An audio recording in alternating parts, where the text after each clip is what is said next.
All right, man. It's been a minute since I hit y'all with some wrestling news. So apparently CM Punk is officially gone from AEW, and they're just going to buy out his contract. And I'm going to be real with y'all. AEW dropped the ball with this here. They dropped the ball with CM Punk. They really did. And they thinking, why? What's going on? Let me tell you why.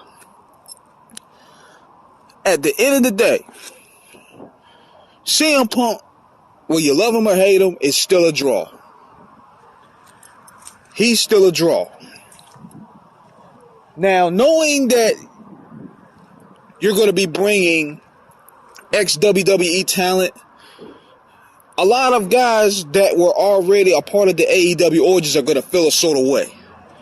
Off the bat, that's just the way it is. Especially when you're talking about contract negotiations and you're talking about TV time. Now, CM Punk coming in there, a lot of those guys felt threatened when they really shouldn't. Because if Punk came in with an ego off the gate or a chip on the shoulder, I can sort of understand why. But this is a business, man. And you could draw money with this guy. That's why when Hangman Page did the shit that he did, he was really speaking from the perspective of the AEW locker room and not wanting him there. Because it's not because per se that he's an ex-WWE guy only, but they're terrified that he was going to take their spots for main events, for title reigns, all that stuff. Instead of just playing it smart and looking at it like, okay, we're going to do business. We're going to draw money together. We're going to start a program. Instead, CM Punk called him out for going business on himself on that media scrum, which was entertaining, I might add. And they should have capitalized off that. Now, this is what Tony Khan should have done. These guys, fights happen all the time in the wrestling business, in the UFC business for that matter. Instead of suspending them or firing them, suspend them, then bring them back and let them know I'm in charge. This is not going to be acceptable ever again. If you do it again, you're fired. See, Tony Khan, I've been saying this many times, he be trying to be these guys' best friend. He's basically a money mark with a lot of pull. He's not really a wrestling owner. Because one thing you can say about Vince McMahon, love him or hate him, Vince won't take this shit. Vince will let these niggas fight, suspend them, then let them have a talk, and let them know off the gate, don't do this again or you're gone. That's what he did with Matt Hardy and Edge. But see, Tony Khan, he ain't got that in him. He came in trying to be the BFFs to these guys, and they running all over them.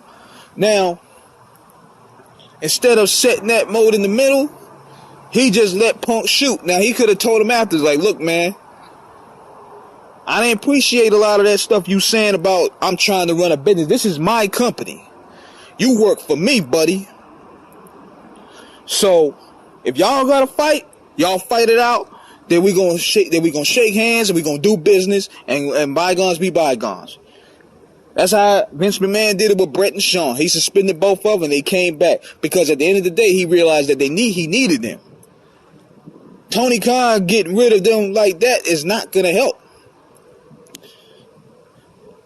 If these guys got issues, because egos are gonna fly when there's machismo involved.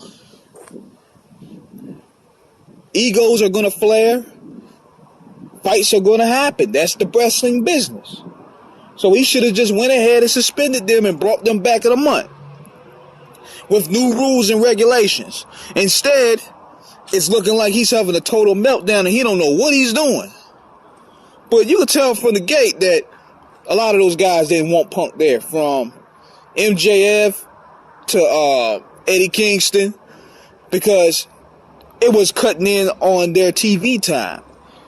But at the same time, could have been a work. It could have been. Could have been a shoot. It could have been. But drawing money with Punk would do wonders.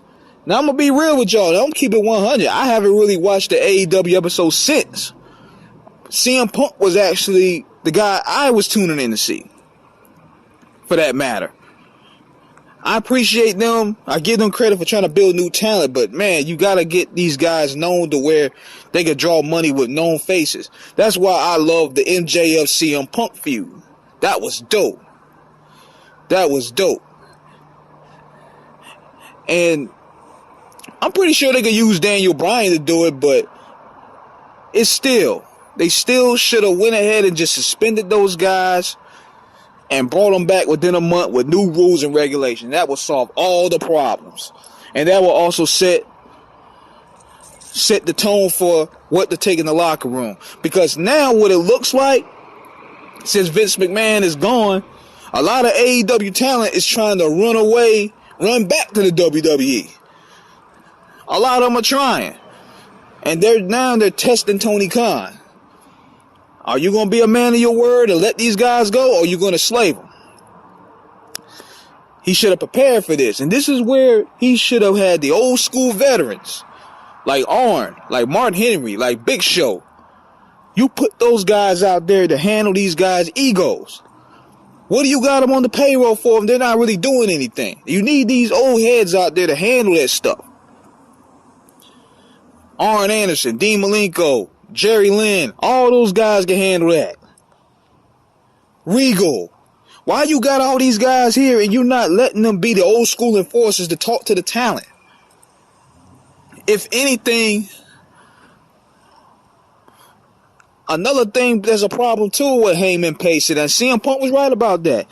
These guys come in with their whole, you can't tell me nothing, I'm arrogant. That's what Heyman Page said. He said, I don't take orders for or take advice from anybody.